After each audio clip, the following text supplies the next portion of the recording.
ನಾಯಕತ್ವ ಬದಲಾವಣೆ ಕೂಗು ಜೋರಾಗಿ ಕೇಳಿಬರ್ತಾ ಇದೆ. ರಾಷ್ಟ್ರ ರಾಜಕಾರಣಕ್ಕೆ ಬೇಕು ಕನಕಪುರ ಬಂಡೆ. ನಾಯಕತ್ವ ಬದಲಾವಣೆ ವಿಚಾರಕ್ಕೆ ಸಂಬಂಧಪಟ್ಟಂತೆ ಕೂಗು ಕೂಡ ಜೋರಾಗಿದೆ. ರಾಷ್ಟ್ರ ಕಾಂಗ್ರೆಸ್ ಬೇಕಿದೆಯಂತೆ ಡಿಕೆಶಿ ನಾಯಕತ್ವ. ಕಾಂಗ್ರೆಸ್ನಲ್ಲಿ ನಾಯಕತ್ವ ಬದಲಾವಣೆ ಕೂಗು ಕೂಡ ಒಂದು ಕಡೆ ಜೋರಾಗಿ ಕೇಳಿ ಬರ್ತಾ ಇದೆ. ಇನ್ನು ರಾಹುಲ್ ಬಿಡಿ, ಬೇರೆಯವರಿಗೆ ನಾಯಕತ್ವ ಕೊಡಿ, ಕಾಂಗ್ರೆಸ್ ವರಿಷ್ಠರಾದಂತಹ ಸೋನಿಯಾ ಗಾಂಧಿಗೆ ಮನವಿಯನ್ನ ಮಾಡಲಾಗಿದೆ. ರಾಷ್ಟ್ರ ರಾಜಕಾರಣಕ್ಕೆ ಕನಕಪುರ ಬಂಡೆ ಬೇಕು ಅಂತ ಸದ್ಯಕ್ಕೆ ಪತ್ರವನ್ನ ಬರೆಯಲಾಗಿದೆ. ಪವರ್ ಫೈಟ್ ಕ್ಲೈಮ್ಯಾಕ್ಸ್ ಹೊತ್ತಲ್ಲಿ ಪತ್ರ ಸಂಚಲನವನ್ನ ಮೂಡಿಸ್ತಾ ಇದೆ. ಇನ್ನು ರಾಷ್ಟ್ರ ಕಾಂಗ್ರೆಸ್ಗೆ ಡಿಕೆ ಶಿವಕುಮಾರ್ ಅವರ ನಾಯಕತ್ವ ಬೇಕು ಅಂತ ಈ ಒಂದು ನಾಯಕತ್ವ ಬದಲಾವಣೆಯ ಕೂಗು ಕೂಡ ಜೋರಾಗಿ ಕೇಳಿ ಬರ್ತಾ ಇದೆ. ಇನ್ನು ಕಾಂಗ್ರೆಸ್ ವರಿಷ್ಠೆಯಾಗಿರುವಂತಹ ಸೋನಿಯಾ ಗಾಂಧಿ ಅವರಿಗೆ ಮನವಿ ಪತ್ರವನ್ನ ಸಲ್ಲಿಕೆ ಮಾಡಲಾಗಿದೆ. ನಾಯಕತ್ವ ಬದಲಾವಣೆ ಮಾಡಿ ಡಿಕೆ ಶಿವಕುಮಾರ್ ಅವರಿಗೆ ಒಂದು ಅವಕಾಶ ಕೊಡಿ, ಅವ್ರನ್ನ ಸಿಎಂ ಮಾಡಿ ಅಂತ ಸದ್ಯಕ್ಕೆ ಸೋನಿಯಾ ಗಾಂಧಿ ಅವರಿಗೆ ಮನವಿ ಪತ್ರವನ್ನ ಸಲ್ಲಿಕೆ ಮಾಡಲಾಗಿದೆ. ಈ ಒಂದು ಪವರ್ ಫೈಟ್ ಕ್ಲೈಮ್ಯಾಕ್ಸ್ ಹೊತ್ತಲ್ಲಿ ಈ ಒಂದು ಪತ್ರ ಬಹಳ ಸಂಚಲನವನ್ನ ಮೂಡಿಸ್ತಾ ಇದೆ. ಈಗ ಸದ್ಯಕ್ಕೆ ರಾಹುಲ್ ಗಾಂಧಿ ಅವ್ರಿಗೂ ಕೂಡ ಕೆಲವೊಂದಿಷ್ಟು ಸಚಿವರು ಶಾಸಕರು ಕೂಡ ಪತ್ರ ಬರೆದಿದ್ರು ಅಂತ ಕೂಡ ಹೇಳಲಾಗಿತ್ತು. ಜೊತೆಗೆ ಈಗ ನೀವು ಗಮನಿಸಬಹುದು KN ರಾಜಣ್ಣ ಅವರು ಕೂಡ ರಾಹುಲ್ ಗಾಂಧಿ ಅವರಿಗೆ ಪತ್ರವನ್ನ ಬರೆದಿದ್ರು. ಅದಾದ ನಂತರ ಈಗ ಮತ್ತೊಂದು ಪತ್ರ ಸಂಚಲನವನ್ನ ಮೂಡಿಸ್ತಾ ಇದೆ. ಈಗ ಸದ್ಯಕ್ಕೆ ಡಿಕೆ ಶಿವಕುಮಾರ್ ಅವರಿಗೂ ಕೂಡ ಒಂದು ಅವಕಾಶ ಕೊಡಿ ಅಂತ ಪತ್ರದಲ್ಲಿ ಉಲ್ಲೇಖ ಮಾಡಲಾಗಿದೆ. ಕಾಂಗ್ರೆಸ್ ಪಕ್ಷಕ್ಕೆ ಬೇಕಿದೆ open heart surgery, Rahul Kharge ಬಿಟ್ಟು ಬೇರೆಯವರಿಗೆ ನಾಯಕತ್ವ ಕೊಡಿ ಅಂತ ಕೂಡ ಸದ್ಯಕ್ಕೆ ಮನವಿಯನ್ನ ಮಾಡಲಾಗಿದೆ.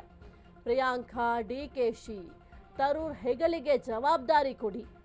ಒಡಿಶಾ ಕಾಂಗ್ರೆಸ್ ಮೊಹಮ್ಮದ್ ಮೊಕೀಮ್ ಆಗ್ರಹವನ್ನ ಮಾಡ್ತಾ ಇದ್ದಾರೆ. ಸೋನಿಯಾ ಗಾಂಧಿಗೆ ಕಾಂಗ್ರೆಸ್ ಮುಖಂಡರು ಪತ್ರ ಬರೆದಿದ್ದಾರೆ. ಪತ್ರ ಮುಖೇನ ನಾಯಕತ್ವ ಬದಲಾವಣೆಗೆ ಒತ್ತಾಯವನ್ನ ಮಾಡ್ತಾ ಇದ್ದಾರೆ. ನಾಯಕತ್ವ ಬದಲಾವಣೆ ಮಾಡಿ ಅಂತ ಈಗ ಪತ್ರದ ಮುಖಾಂತರ ಒತ್ತಾಯವನ್ನ ಮಾಡ್ತಾ ಇದ್ದಾರೆ. ರಾಷ್ಟ್ರ ರಾಜಕಾರಣಕ್ಕೆ ಟ್ರಬಲ್ ಶೂಟರ್ ಬೇಕು, ಸೋನಿಯಾ ಗಾಂಧಿಗೆ ಕಾಂಗ್ರೆಸ್ ಮುಖಂಡನೇ ಒತ್ತಾಯ. ಈಗ ಸದ್ಯಕ್ಕೆ ಈ ಒಂದು ಪತ್ರ ಸಂಚಲನವನ್ನ ಮೂಡಿಸ್ತಾ ಇದೆ. ಕಾಂಗ್ರೆಸ್ ಪಕ್ಷಕ್ಕೆ ಓಪನ್ ಹಾರ್ಟ್ ಸರ್ಜರಿ ಬೇಕಿದೆ. ರಾಹುಲ್ ಖರ್ಗೆ ಅವರೆಲ್ಲರೂ ಕೂಡ ಬಿಟ್ಟು ಬೇರೆಯವರಿಗೆ ನಾಯಕತ್ವ ಕೊಡಿ, ಆಗ ಒಂದು ಪಕ್ಷ ಕೂಡ ಮೇಲಕ್ಕೆ ಬರುತ್ತೆ, ಜೊತೆಗೆ ಪಕ್ಷದ ವರ್ಚಸ್ಸು ಕೂಡ ಹೆಚ್ಚಾಗುತ್ತೆ ಅಂತ ಸದ್ಯಕ್ಕೆ ಮೊಹಮ್ಮದ್ ಮೊಕೀಮ್ ಆಗ್ರಹವನ್ನ ಮಾಡ್ತಾ ಇದ್ದಾರೆ. ಒಡಿಶಾ ಕಾಂಗ್ರೆಸ್ನಲ್ಲಿರುವಂತಹ ಮೊಹಮ್ಮದ್ ಮೊಕೀಮ್ ಅವರು ಈ ರೀತಿ ಆಗ್ರಹವನ್ನ ಮಾಡ್ತಾ ಇದ್ದಾರೆ. ಸೋನಿಯಾ ಗಾಂಧಿಗೆ ಕಾಂಗ್ರೆಸ್ ಮುಖಂಡರು ಪತ್ರ ಬರೆದಿದ್ದಾರೆ. ಈಗ ಪತ್ರಗಳು ಸಂಚಲನವನ್ನ ಸೃಷ್ಟಿ ಮಾಡ್ತಾ ಇದೆ. ರಾಜ್ಯ ರಾಜಕಾರಣಕ್ಕೆ ಡಿಕೆ ಶಿವಕುಮಾರ್ ಅವರು ಬೇಕಿದೆ, ಹಾಗಾಗಿ ಡಿಕೆ ಶಿವಕುಮಾರ್ ಅವರಿಗೆ ನಾಯಕತ್ವ ಕೊಡಿ. ಈಗ ಕೆಲವೊಂದಿಷ್ಟು ಬದಲಾವಣೆಗಳನ್ನು ನೀವು ಕಾಂಗ್ರೆಸ್ನಲ್ಲಿ ಮಾಡಿದ್ರೆ ಆಗ ಪಕ್ಷಕ್ಕೂ ಕೂಡ ಒಳ್ಳೆಯದಾಗುತ್ತೆ ಅಂತ ಪತ್ರವನ್ನ ಬರೆದಿದ್ದಾರೆ. ಡಿಕೆಗೆ ಹೈ ನಾಯಕತ್ವ, ಇದು ನಿಜವಾದ ಬೇಡಿಕೆಯೋ?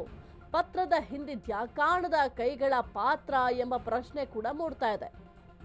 ಇನ್ನು ಕುರ್ಚಿ ಕಾದಾಟದ ನಡುವೆ ಈ ಒಂದು ಪತ್ರ ಕೂಡ ಬಹಳ ಸದ್ದನ್ನ ಮಾಡ್ತಾ ಇದೆ. ಡಿಕೆಗೆ ಮುಖ್ಯಮಂತ್ರಿ ಕುರ್ಚಿಯೋ ಅಥವಾ ದೆಹಲಿ ನಾಯಕತ್ವವೋ? ನೋಡ್ಬೇಕಾಗತ್ತೆ ಏನು ಮಾಡ್ತಾರೆ, ಹೈಕಮಾಂಡ್ ಯಾವ ನಿರ್ಧಾರವನ್ನ ಮಾಡ್ತಾರೆ ಅಂತ. ರಾಷ್ಟ್ರ ರಾಜಕಾರಣಕ್ಕೆ ಡಿಕೆ ಬೇಕೇ ಬೇಕು ಅಂತ ಪತ್ರದಲ್ಲಿ ಉಲ್ಲೇಖ ಮಾಡಲಾಗಿದೆ. ಪವರ್ ಫೈಟ್ ಹೊತ್ತಲ್ಲಿ ಪತ್ರ ಸಂಚಲನವನ್ನ ಸೃಷ್ಟಿ ಮಾಡ್ತಾ ಇದೆ. ಡಿಕೆಗೆ ಹೈ ನಾಯಕತ್ವ ಸಿಗತ್ತಾ? ಇದು ನಿಜವಾದ ಬೇಡಿಕೆನಾ ಅಥವಾ ಏನಾದರೂ ಕಾಣದ ಕೈಗಳ ಪಾತ್ರ ಇದೆಯಾ? ಕಾಣದ ಕೈಗಳು ಈ ರೀತಿಯಾಗಿ ಏನಾದರೂ ಪತ್ರ ಬರೆಸಿದ್ದಾರಾ? ಕುರ್ಚಿ ಕಾದಾಟದ ನಡುವೆ ಈ ಒಂದು ಪತ್ರ ಬಹಳ ಸದ್ದು ಮಾಡ್ತಾ ಇದೆ. ಡಿಕೆಗೆ ಮುಖ್ಯಮಂತ್ರಿ ಕುರ್ಚಿ ಸಿಗತ್ತಾ ಅಥವಾ ದೆಹಲಿ ನಾಯಕತ್ವ ಏನಾದರೂ ಸಿಗತ್ತಾ ಎಂಬ ಪ್ರಶ್ನೆ ಕೂಡ ಸದ್ಯಕ್ಕೆ ಮೂಡ್ತಾ ಇದೆ. ಎಸ್ ಕುರಿತು ಹೆಚ್ಚಿನ ಮಾಹಿತಿ ನೀಡ್ತಾರೆ ನಮ್ಮ ಪ್ರತಿನಿಧಿ ದೀಪಾ. ಸದ್ಯಕ್ಕೆ ಈ ಒಂದು ಪತ್ರ ಬಹಳ ಸಂಚಲನವನ್ನ ಮೂಡಿಸ್ತಾ ಇರುವಂಥದ್ದು. ದೆಹಲಿಯಲ್ಲಿ ಸ್ಥಾನ ಸಿಗುತ್ತಾ ಅಥವಾ ಇಲ್ಲಿ ಮುಖ್ಯಮಂತ್ರಿ ಪಟ್ಟ ಸಿಗುತ್ತಾ ಎಂಬ ಪ್ರಶ್ನೆ ಕೂಡ ಸದ್ಯಕ್ಕೆ ಮೂಡ್ತಾ ಇದೆ. ಸದ್ಯಕ್ಕೆ ರಾಜ್ಯದಲ್ಲಿ ಮುಖ್ಯಮಂತ್ರಿ ಪಟ್ಟಕ್ಕಾಗಿ ಬಹಳ ಕಸರತ್ತನ್ನ ಮಾಡ್ತಾ ಇದ್ದಾರೆ ಡಿಕೆ ಶಿವಕುಮಾರ್ ಅವರು. ಸದ್ಯಕ್ಕೆ ಡಿಕೆ ಶಿವಕುಮಾರ್ ಅವರ ಮುಂದಿನ ನಡೆ ಏನು ದೀಪಾ ಹಾಗಾದ್ರೆ? ಸಾಹಿತ್ಯ ರಾಷ್ಟ್ರ ರಾಜಕಾರಣಕ್ಕೆ ಅವರನ್ನ ತೆಗೆದುಕೊಂಡು ಹೋಗ್ಬೇಕು ಅನ್ನುವಂತಹ ನಿಟ್ಟಿನಲ್ಲಿ ಒಡಿಶಾ ಕಾಂಗ್ರೆಸ್ ಮುಖಂಡ ಸೋನಿಯಾ ಗಾಂಧಿ ಪತ್ರವನ್ನ ಬರೆಯೋದೇನೋ ನಿಜ, ಆದ್ರೆ DKಶಿ ಅದಕ್ಕೆ ಒಪ್ತಾರ ಅನ್ನುವಂತಹದ್ದು ಇಲ್ಲಿ ಮುಖ್ಯವಾಗುತ್ತೆ. ಯಾಕಂದ್ರೆ ರಾಜ್ಯ ರಾಜಕಾರಣದಲ್ಲೇ ಅವರು ಖುಷಿ ಇದೆ, ಮತ್ತೆ ರಾಜ್ಯ ರಾಜಕಾರಣದಲ್ಲೇ ಅವರಿಗೆ ಈ ಸ್ಥಾನವೇ ಬೇಕು ಅನ್ನುವಂತಹ ಬಡಿದಾಟ ನಡೀತಾ ಇರುವಂತಹ ಸಂದರ್ಭದಲ್ಲಿ ಅವರನ್ನ ರಾಷ್ಟ್ರ ರಾಜಕಾರಣಕ್ಕೆ ತೆಗೆದುಕೊಂಡು ಹೋಗಿ ಏನ್ ಮಾಡ್ತಾರೆ ಅನ್ನುವಂತ ಪ್ರಶ್ನೆ ಸಹಜವಾಗಿ ಮೂಡುತ್ತೆ. ಆದ್ರೆ ಅವರ ಪತ್ರ ವೈರಲ್ ಆಗಿರುವಂತಹದ್ದು ಖರ್ಗೆ ಅವರಿಗೆ ವಯಸ್ಸಾಗ್ತಿದೆ, ಆರೋಗ್ಯ ವಿಚಾರ ಎಲ್ಲವನ್ನ ಗಮನದಲ್ಲಿಟ್ಕೊಂಡು ನೀವು ಬದಲಾವಣೆ ಮಾಡಬಹುದು ಅನ್ನುವಂತಹ ಅರ್ಥದಲ್ಲಿ ಇದೆ. ಪ್ರಿಯಾಂಕಾ ಗಾಂಧಿ ಇದ್ದಾರೆ, DKಶಿ ಇದ್ದಾರೆ, ಶಶಿ ತರೂರ್ ಇದ್ದಾರೆ. ಸೊ ಈ ಅರ್ಥದಲ್ಲಿ ಅವರು ಪತ್ರ ಬರೆದಿರುವಂತದ್ದು. ಹಾಗಾಗಿ ಈ ಹೊತ್ತಲ್ಲಿ ಸ್ಪೆಷಲಿ ಕುರ್ಚಿ ಬುಕ್ಕಾದಾಟ ಅಥವಾ ಏನೋ ಬದಲಾಗ್ಬಿಡುತ್ತೆ ನವೆಂಬರ್, ಡಿಸೆಂಬರ್, ಜನವರಿ ಅನ್ನುವಂತಹ ಸಮಯದಲ್ಲಿ ಅವರನ್ನ ರಾಷ್ಟ್ರ ರಾಜ್ಯಕ್ಕೆ ಕರೆತರುವಂತಹ ವಿಚಾರವಾಗಿ ಒಂದು ಪತ್ರ ಅಲ್ಲಿಗೆ ಹೋಗುತ್ತೆ ಅಂತ ಅಂದಾಗ ಅದು ಸಂಚಲನವನ್ನ ಮೂಡಿಸೋದ್ರ ಜೊತೆಗೆ ಒಂದು ಅಚ್ಚರಿಯೂ ಕೂಡ ಹೌದು. ಇನ್ ಕೇಸ್ ಇಲ್ಲಿರುವಂತಹ ಗೊಂದಲ ಪರಿಹರಿಸೋದಕ್ಕೆ ಹೈಕಮಾಂಡ್ ಅಂತಹದ್ದೊಂದು ಚಿಂತನೆಯನ್ನ ಅಥವಾ ಸುಮ್ನೆ ಈ ರೀತಿ ಆಗಬಹುದಾ ಅನ್ನುವಂತಹದ್ದಾದ್ರೂ ಅನ್ಕೊಳ್ಳೋದಿಕ್ಕಾದ್ರೂ ಅದೊಂದು ಪತ್ರ ಆಧಾರವಾಗಿರುತ್ತೆ.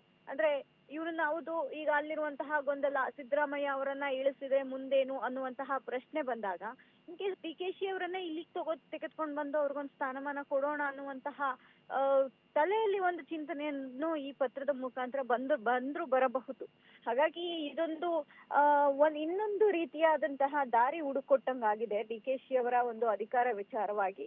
ಆದ್ರೆ ಹೈಕಮಾಂಡ್ ಎಷ್ಟು ಸೀರಿಯಸ್ ಆಗಿ ತೆಗೆದುಕೊಳ್ಳುತ್ತೆ ಅನ್ನುವಂತಹದ್ದು ಮುಖ್ಯವಾಗುತ್ತೆ.